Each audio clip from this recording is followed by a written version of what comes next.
aïeux, pays de nos aïeux, pays de nos aïeux, pays de nos aïeux.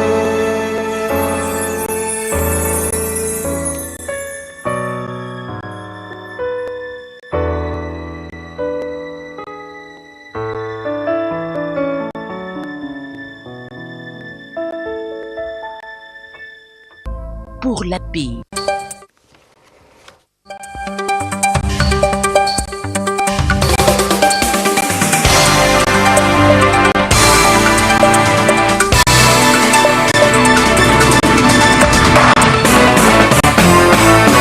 La TVT au cœur de l'information.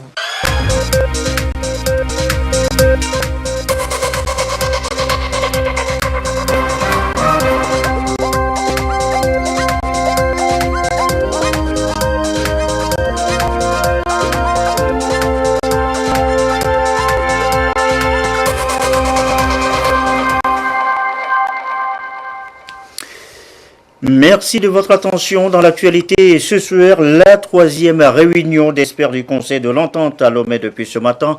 En toile de fond, le système de renseignement dans les pays membres. Une réunion consacrée donc à la sécurité. Les métiers de la logistique, les opportunités d'emploi dans le secteur présentées par une association spécialisée à découvrir tout à l'heure dans cette édition. Nous irons donc au port autonome de Lomé à la faveur de la visite sur place aussi du ministre nigérien des Transports. Et puis la voilà, elle est de retour au pays après sa sortie gagnante au concours des Voice Afrique francophone en Afrique du Sud. Victoire Bianco a ramené à Lomé le trophée ce mardi. L'accueil à l'aéroport, les premières déclarations de la star du moment à suivre tout à l'heure dans cette édition. Voilà, madame, monsieur le sommaire, bienvenue aux 20h. Bonsoir à tous. Question de sécurité donc pour commencer ce soir avec le Conseil de l'Entente. L'organisation sous-régionale revoit à Lomé son mécanisme de renseignement au sein de ses États membres. La troisième réunion ordinaire des experts est consacrée donc à la question ici à Lomé. Les précisions avec Elie Agbanyadaou et Nathalie Panengue.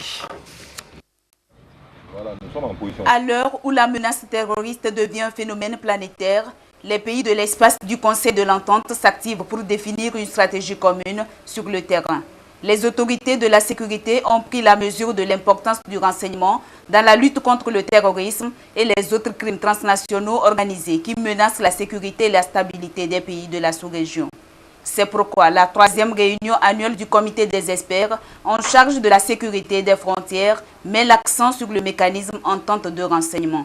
Prévenir, c'est ce qui fait l'objet de ce mécanisme, pour que, à terme, on enregistre une meilleure efficacité de nos forces de défense et de sécurité dans l'identification des menaces sécuritaires. Ces experts ont donc pour rôle d'évaluer l'état de mise en œuvre des recommandations de la deuxième réunion des ministres en charge de la sécurité des États membres du Conseil tenue en novembre 2017. L'option stratégique privilégiée par notre organisation commune est la prévention, de manière à identifier et à enrayer autant que possible des projets attentatoires à la paix et à la sécurité dans nos États. Les menaces sécuritaires, selon le président du comité des experts, prennent une nouvelle dimension avec les technologies de l'information et de la communication, ce qui implique de nouvelles stratégies. Si le rapport indice Mo Ibrahim établi en 2016 indique que l'Afrique de l'Ouest, notamment l'espace Entente, enregistre une certaine stabilité en matière de sécurité nationale et individuelle, il ne faut perdre de vue la vulnérabilité de nos États au regard de ces nouvelles formes de criminalité, à savoir la recrudescence de la criminalité transfrontalière, les trafics de tout genre à l'intérieur de nos États et sur les frontières, l'immigration clandestine. Ce contexte justifie que, malgré les efforts, l'espace enregistre une tendance négative de son volet sécurité et état de droit au cours de cette dernière décennie avec une baisse de moins 2,8%. points en 10 ans. Cette situation appelle un renforcement des capacités techniques et opérationnelles des forces de défense et de sécurité de nos États. À l'heure actuelle, avec les technologies de l'information et de la communication, les menaces sécuritaires prennent une autre dimension. La lutte contre ces nouvelles formes de criminalité demeure un défi partagé par l'ensemble des États de la région. C'est pourquoi le renseignement joue un rôle central dans la mise en œuvre des politiques sécuritaires dans l'espace communautaire. Une fois examinées par ces experts, les conclusions de l'étude sur le mécanisme entente de renseignement seront validées par la prochaine réunion des ministres en charge de la sécurité et des frontières. Journée internationale de la femme, le ministère de l'Agriculture joue les prolongations, manifestations à Tapamé avec des échanges entre femmes. Divers sujets ont été évoqués à l'occasion, opportunités, développement, leadership ou encore transformation des produits agricoles. Une rencontre sous l'égide du ministère de l'Agriculture. Donc le compte rendu sur place de Sylvain Raboujou. Les femmes jouent un rôle très important dans la chaîne de valeur agricole et contribuent activement au PIB national. Au Togo, elles se retrouvent en majorité dans ce secteur, tant dans la production que dans la transformation et réalisent plus de 75% des travaux agricoles en zone rurale, essentiellement axés sur la production des cultures vivrières. Le ministère de l'Agriculture, de l'Élevage et de la Pêche a choisi ce mois d'avril pour célébrer la Journée internationale de la femme. Une journée célébrée en différé ici à Tapamé autour de la thématique Femmes actrices du développement agricole pour mieux accompagner les femmes, surtout en cette période de la campagne agricole, et renforcer leur savoir-faire en leadership, mais aussi sur les bonnes pratiques en matière de transformation des produits agricoles. Ce qui explique la mise à disposition de ces égreneuses aux différents groupements féminins. Ce matériel va beaucoup nous aider, surtout dans le grainage du maïs, du soja et de l'haricot. Pour nous les femmes, vraiment au moment de la récolte du soja, nous souffrons beaucoup puisqu'il faut demander l'entraide pour venir nous décortiquer le soja. Avec ce matériel, vraiment, nous serons très heureuses. Le thème fait la promotion de l'autonomisation de la femme et répond à la question de l'égalité genre pour permettre aux femmes de jouir des mêmes opportunités économiques que les hommes. Un engagement auquel s'attellent les femmes pour participer à la gouvernance locale et mieux conduire leurs activités. Sans moyens de production, on ne peut pas produire. Donc, c'est un outil de nous faire écouter des plus hautes autorités en sorte que la femme soit réellement prise en compte dans le secteur agricole. Des efforts ont été enregistrés dans la mise en œuvre du PNIAZAN, a relevé le ministre de l'Agriculture qui a touché du doigt la nouvelle politique agricole du gouvernement tournée vers la modernisation du secteur à travers une forte valeur ajoutée à l'horizon 2030 avec la mise en place des agropoles permettant aux femmes de s'inscrire dans ce processus de développement agricole. Elles interviennent énormément dans la production, dans la collecte des produits au champ, dans la valorisation à travers la petite transformation. Donc il était important comme marque cet événement à travers des propos qui ont été tenus et qui expriment même la volonté du chef de l'État à soutenir l'effort de la femme togolaise. Avec cette nouvelle approche, des zones d'aménagement ont été mises en place par le gouvernement pour accompagner les femmes dans la production, la pratique du maraîchage et l'accès à la mécanisation. Le représentant du ministre de l'Action sociale a salué cette démarche qui impulse davantage la dynamique des femmes dans la promotion de la croissance économique.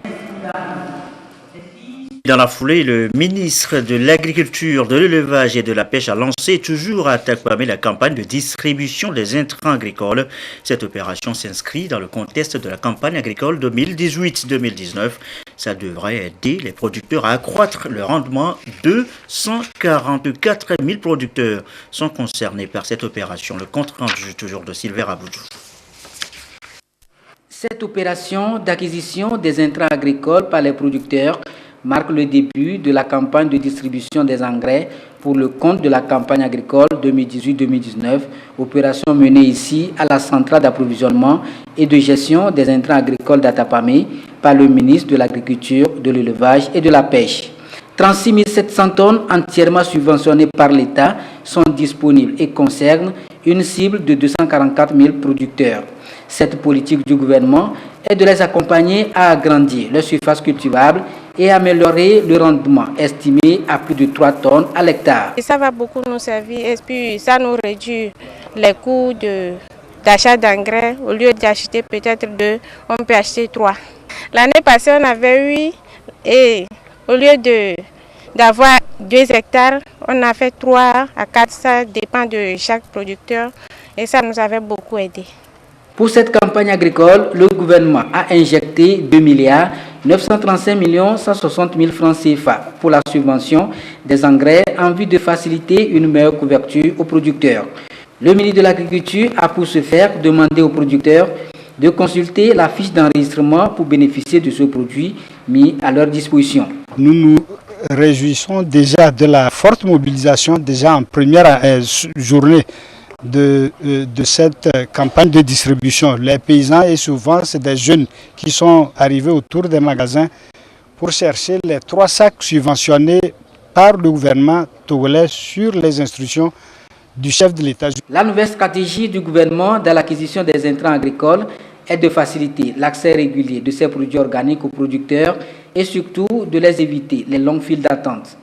Et depuis quelques années, des avancées ont été notées dans la libéralisation du secteur avec un approvisionnement régulier et une augmentation des points de vente estimés aujourd'hui à plus de 150. Et qui parle de production, parle aussi de consommation. Que disent justement précisément les principes directeurs du Guide des Nations Unies relatifs à la protection des consommateurs? Ces derniers, les consommateurs donc, en plus des consultants en infrastructure de qualité, se sont appropriés le contenu des tests. Rencontre la semaine dernière à Lomé, la maîtrise de ces tests devrait faciliter le commerce intra-régional et international et protéger par ailleurs donc aussi le consommateur. L'espace EDAO est concerné par cette rencontre. Dodo Arrêt. L'Organisation des Nations Unies pour le développement industriel, ONUDI, estime à environ 500 millions de personnes le nombre de consommateurs africains d'ici à 2030. Ces consommateurs seront face à des produits d'origine diverses, de bonne ou de mauvaise qualité.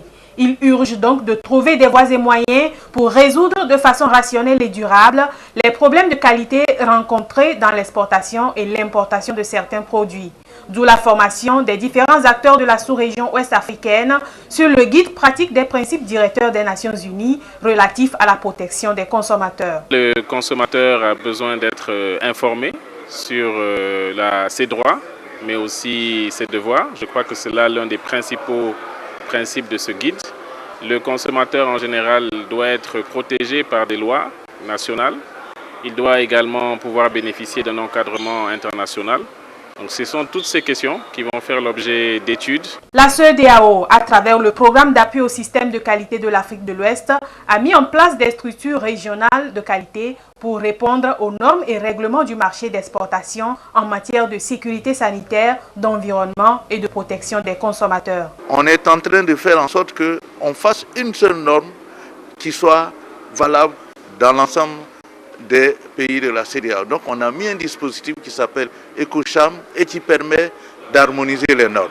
Au niveau de la réglementation technique, on a mis en place un comité régional de réglementation technique qui va faire en sorte qu'il n'y ait pas des dispositions applicables au Togo et qui ne soient pas applicables au Nigeria par exemple. Le Togo a fait de la promotion de la qualité des droits des consommateurs une priorité. En témoignent les nombreuses initiatives prises par le gouvernement. L'adoption des tests relatifs à l'infrastructure qualité de la CEDEAO, notamment le Conseil communautaire de la qualité, CCQ, et l'Agence communautaire de la qualité, ECOWAC. La mise en place du Conseil communautaire de la qualité dont le Togo assure la présidence. Des instructions précises ont été données au gouvernement en vue de la mise en place et l'opérationnalisation très prochaine de la haute autorité de la qualité et de l'environnement et des structures techniques de la qualité afin que notre pays joue pleinement sa partition sur l'échiquier sous-régional et internationale. Cette rencontre permettra donc aux États membres de la CEDEAO de mettre à jour ou d'adopter les tests juridiques sur la protection des consommateurs conformément au guide pratique sur les principes directeurs des Nations Unies. Également dans l'actualité, la concertation nationale de la société civile renforce les capacités des chefs traditionnels en matière d'élaboration de contrats sociaux. C'est la suite d'un projet entamé l'année dernière et qui prendra fin en 2009. Il vise la consolidation de la paix sociale dans le pays. Nestor Moussou.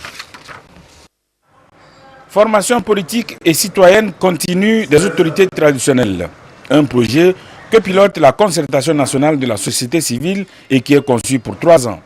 La première année, la CNSC l'a consacrée à l'analyse des conflits. Pour la deuxième année, qui est celle en cours, la formation sera axée sur le contrat social qui demeure un outil essentiel pour la cohésion dans les communautés. Nous aurons à nous exercer à partir des conflits analysés l'année dernière et des causes profondes identifiées, à élaborer des contrats, en tout cas des types de contrats sociaux pour nos communautés.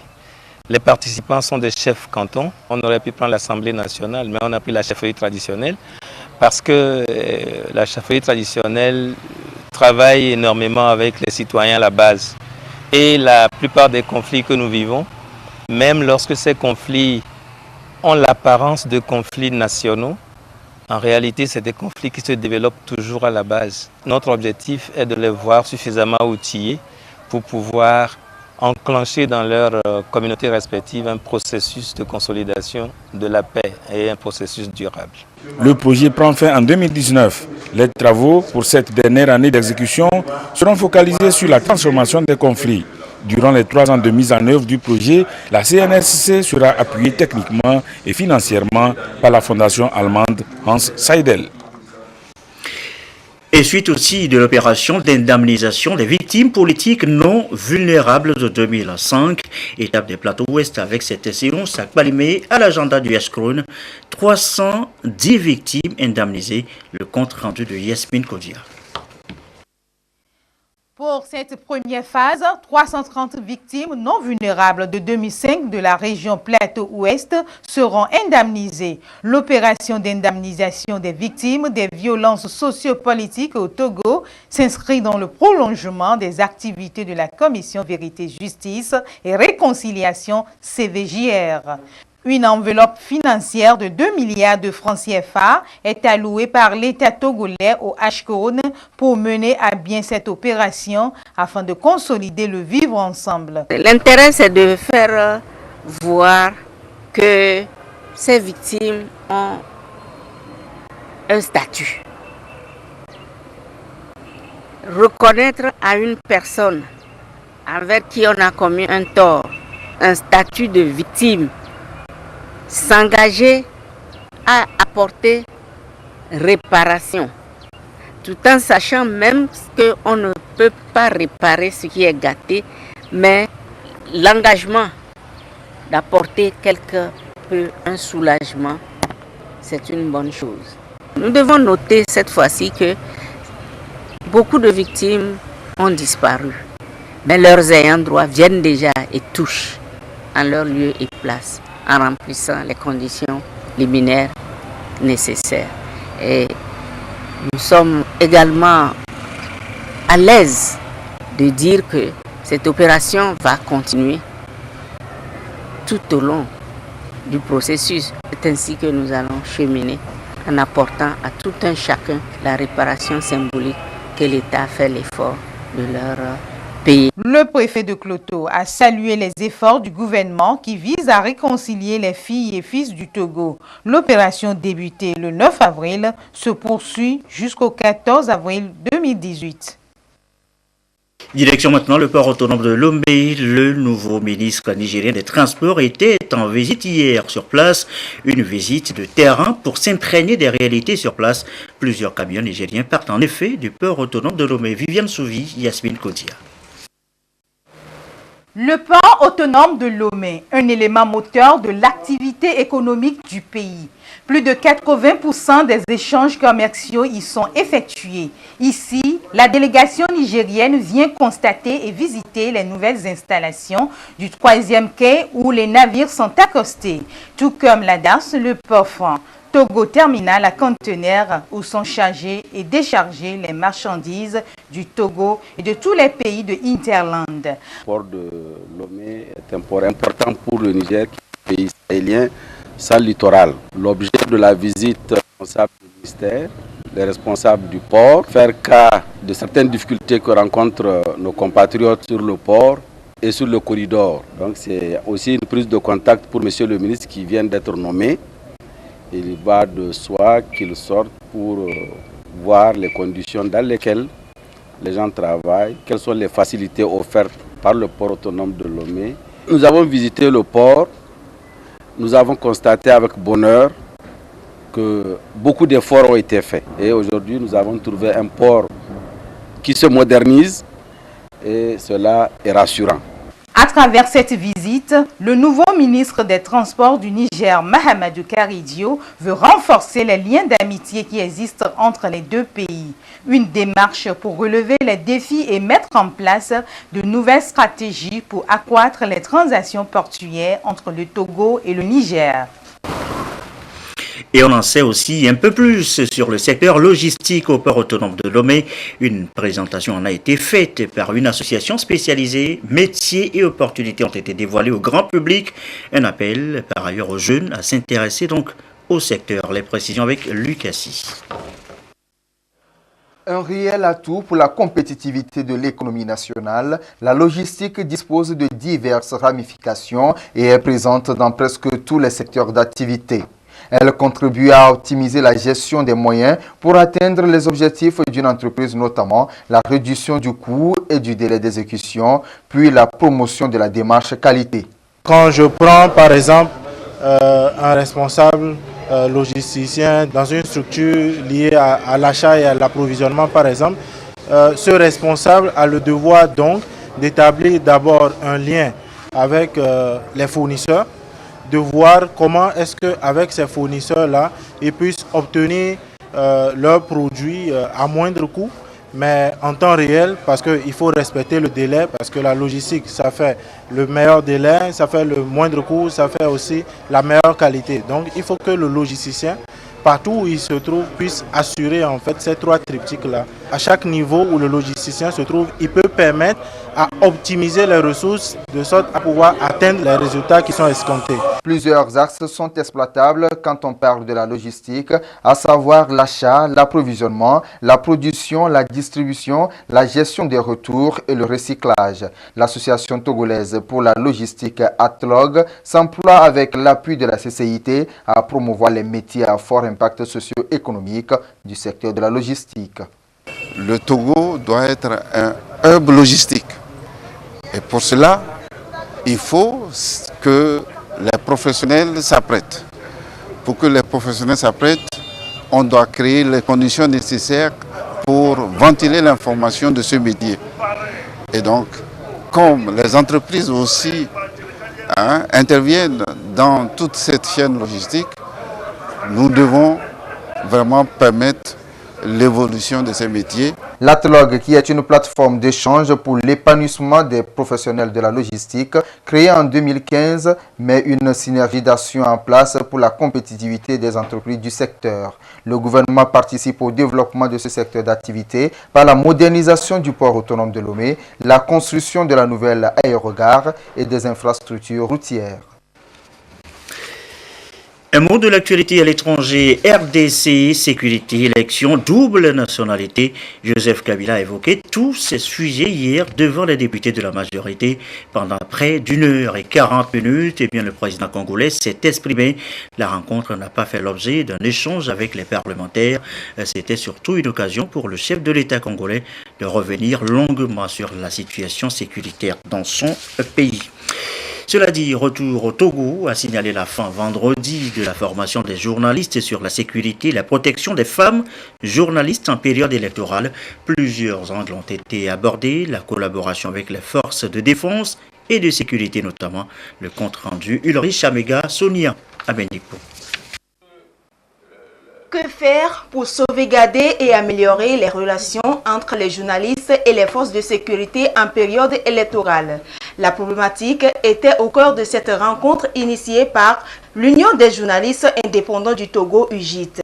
Il s'agit d'outiller ces professionnels de médias sur les conduites à tenir pour une meilleure collaboration entre eux et les forces de sécurité. Il nous faut au jour le jour nous recycler. Au niveau de l'UJIT, nous avons pensé qu'il serait de bon ton qu'on commence maintenant, qu'on se lève à temps pour préparer les journalistes vraiment à ce comment ils doivent se comporter sur le terrain, comment ils doivent couvrir les événements. Nous avons eu des communications qui ont porté sur les fondamentaux de la presse, le comportement du journaliste en période électorale, les tests qui régissent donc les élections, de même que les fondamentaux de la presse.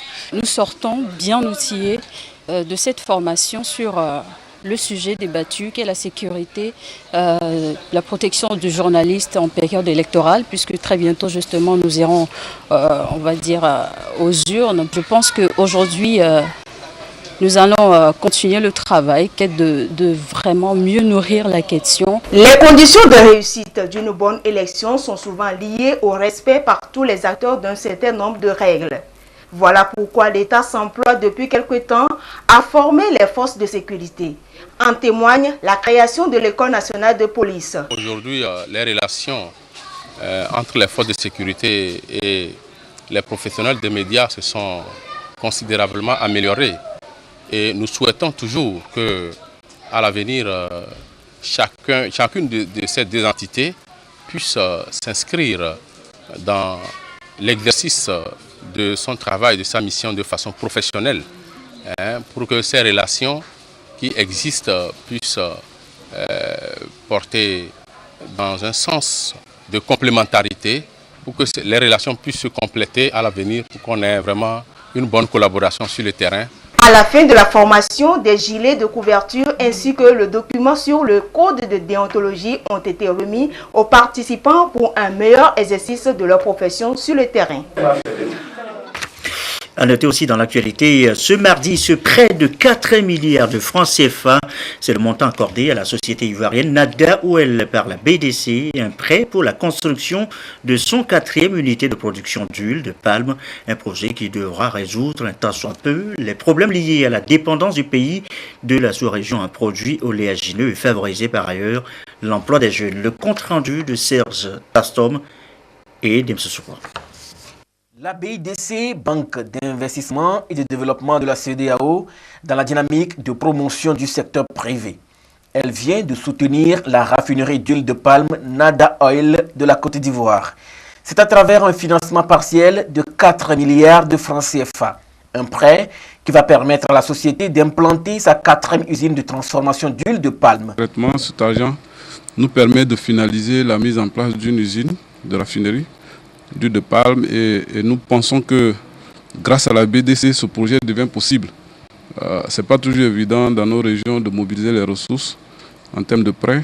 Et donc je pense que le soutien de la BDC arrive à point nommé pour nous permettre de lancer cette unité qui va pourvoir non seulement des produits manufacturés mais qui va aussi ouvrir des emplois. La BDC, bras financier de la CEDEAO, honore par ce financement son engagement à soutenir les projets porteurs de croissance en Côte d'Ivoire. Nous avons un engagement total de 140 milliards de francs CFA en Côte d'Ivoire. Et quand on considère donc la Côte d'Ivoire, nous avons la sous-région en entier, nous avons un engagement cumulatif de 2,6 milliards de dollars US. Vous comprenez avec moi donc l'impact que cela a sur les diverses économies des États membres de la sous-région. Je tiens à vous indiquer également que le mois dernier, nous avons signé avec le gouvernement indien une facilité d'un montant de 500 millions de francs de dollars US qui ont été octroyés donc à la BDC dans le cadre des financements des projets en Afrique de l'Ouest. La semaine dernière, de même, nous avons signé en Tunisie avec la Banque islamique de développement un prêt d'un montant de 25 millions d'euros pour le financement du secteur privé et l'année de même avec la BMCE où nous avons signé un montant de 20 millions d'euros pour le financement du secteur privé également. Nada Oil avec ses 3 unités de transformation d'huile de palme, a créé plus de 600 emplois directs. Avec sa 4e usine qui sera prête bientôt, elle compte en créer 1000 au maximum. Ce projet va résoudre un tant soit peu le problème de dépendance des pays membres de la CEDEAO vis-à-vis des produits oléagineux. Dans le reste de l'actualité sur le calendrier pour l'Église catholique, le 4e congrès panafricain du renouveau charismatique, c'est du 6 au 12 août prochain. Une messe pontificale a déjà été dite pour implorer la protection divine sur l'événement. C'était à la paroisse Saint-Augustin d'Amoutiévé. Allons, le récit de Gérard Lagoudjou. Une messe pour confier le 4e congrès panafricain du renouveau charismatique catholique entre les mains du Seigneur. Le Togo abrite cette rencontre internationale d'échange et de partage d'expériences spirituelles après le Ghana en 2007, le Cameroun en 2011 et l'Ouganda en 2014. À Lomé, du 6 au 12 août prochain, plus de 3000 délégués sont attendus autour du thème « Je mettrai mon esprit en vous et vous vivrez ». Extrait de Ézéchiel chapitre 36 du verset 27 à 28. À travers ce thème, le Seigneur nous promet de répandre en abondance la grâce sur tout le continent africain. Et le Seigneur promet un nouveau départ, une nouvelle naissance pour l'Afrique à partir de ce congrès. Conscient que si l'Éternel ne bâtit pas une maison, c'est en vain que les bâtisseurs travaillent, les responsables du renouveau charismatique catholique ont choisi ce 3e dimanche de Pâques pour implorer la grâce divine sur l'organisation des activités du 4e congrès panafricain.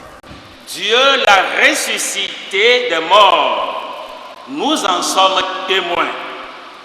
Frères et sœurs en Christ, le témoignage, en effet, par sa nature même, obéit à un double mouvement.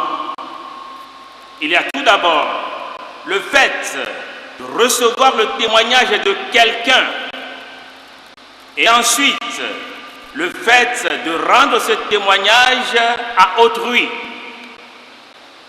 Dans notre contexte religieux et spécialement autour du mystère de la résurrection, le témoignage à rendre découle d'une connaissance spirituelle donnée par le Saint-Esprit lui-même et non d'un simple événement dont on a été témoin oculaire.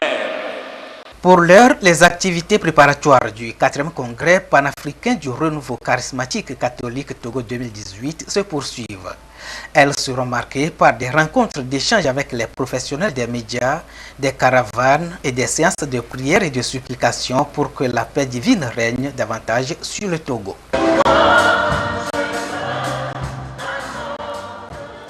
Mais c'est parti déjà pour la 3e édition de la compétition Strongman au Togo, une compétition sportive à laquelle participent quelques pays de la sous-région et qui consiste à désigner l'homme le plus fort. Les initiateurs ont réuni la presse pour le lancement de cette 3e édition de Douaré. C'est ce à quoi va s'atteler les athlètes de la sous-région ouest-africaine le 27 avril prochain. Un sport pas comme les autres qui appelle à la démonstration de force, à la technicité, à la vitesse et à la résistance face à plusieurs épreuves. C'est une compétition dénommée Strongman, entendez l'homme le plus fort, et la 3e édition est ainsi lancée. Ça va se dérouler comme l'année dernière, toujours sur le terrain JCA à Gouin. Les athlètes auront à parcourir 5 épreuves. Il y a l'épreuve de 4 de squat, il y a les valises, il y a les boules d'obélisque, et il y a le pneu, et il y a le monument du Togo qui ajoute qu'il faut peser plus de 85 kg avant de participer à la compétition Strongman. Ce sport nécessite une force extrême et une énergie tant physique que mentale. C'est pourquoi la brasserie Bébé Lomé soutient ce challenge sportif avec la boisson énergétique 2XL. Strongman, c'est une compétition inédite. Elle n'a jamais été faite au Togo. Aujourd'hui, elle est à sa 3e édition sur le plan national. Et l'innovation cette année, c'est que elle a eu une envergure ouest-africaine. C'est tout un plaisir de voir un projet que nous avions vu naître, grandir et atteindre une envergure ouest-africaine. La brasserie, en tant qu'acteur économique, et par ricochet, une société, une entreprise citoyenne a eu comme engagement et ambition d'accompagner cet événement. Au-delà de son aspect sportif, cet événement promeut également la cohésion sociale et le vivre ensemble entre les pays de la sous-région et entre les Togolais en particulier. Non, les prix, si vous voulez nous donner... Et voilà, et de l'énergie, il en a fallu aussi pour Victoire Biakou, sacrée, vous le savez, au concours de Voice Afrique francophone samedi. La lauréate togolaise a ravi le trophée devant 7 autres candidates finalistes. Elle est de retour à Lomé. Gérald Lagoudjou était à l'aéroport à l'arrivée de la star du moment. Son reportage avec Clémence Magnang. Retour triomphal pour Victoire Biakou après son sacre au concours international de musique de Voice Afrique francophone. Elle a porté haut le nom du Togo parmi les pays représentés à ce concours à Johannesburg en Afrique du Sud. Parmi les 7 candidats retenus pour la finale, elle a su hisser le Togo au plus haut sommet de la compétition grâce à son talent et l'appui des Togolais. Au sein de la famille des artistes togolais, c'est une nouvelle étoile montante qu'il faut soutenir. Je l'ai suivi du début jusqu'à la fin. Pour moi, elle a chanté avec le cœur. C'est ça qui m'a plus touché. Ce qu'elle a fait pour arriver à ce niveau, je pense qu'elle a besoin plus d'applaudissements que ça, quoi. Nous-mêmes aussi, il faut qu'on essaie de voir qu'est-ce qu'on peut aussi apporter, pas seulement à elle, à notre pays. Selon la lauréate Victoire Biakou, au-delà du talent mis en exergue, ce trophée est à mettre à l'actif de Dieu et du public togolais ainsi que la diaspora togolaise. Je remercie le grand Dieu, le bon Dieu qui a touché le cœur de tout le monde, qui a permis que cette victoire soit ma victoire. Et aussi, je ne vais pas oublier les autorités, toutes ces sociétés, les partenaires et surtout le peuple togolais qui ont voté pour moi. Je sais que sans eux, cette victoire n'aura pas lieu aujourd'hui. Je ne serai pas ici très émue, très contente. J'ai senti que j'appartenais à une nation et je ne sais même pas comment l'expliquer.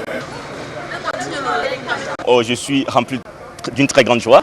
Je sais que Victoire, elle en était capable. Aujourd'hui, elle a montré vraiment qu'elle en était vraiment capable. Elle est revenue au pays avec le trophée et j'en suis très fier. Je l'encourage vraiment dans sa carrière, qu'elle ne baisse pas les voix, qu'elle perce afin de devenir la star qu'elle est déjà aujourd'hui en revenant. C'est vraiment une joie pour moi de la rencontrer. Et je me dis, waouh, quel talent, pourquoi ne pas suivre ses pas.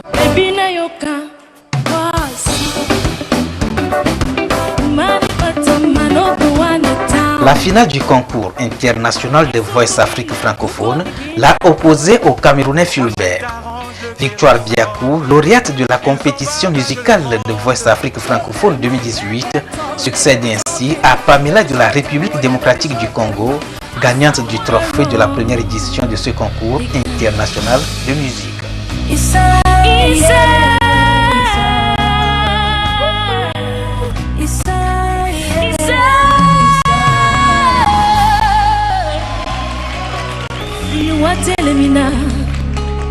Ikana makololi keboto, ikana makololi keboto.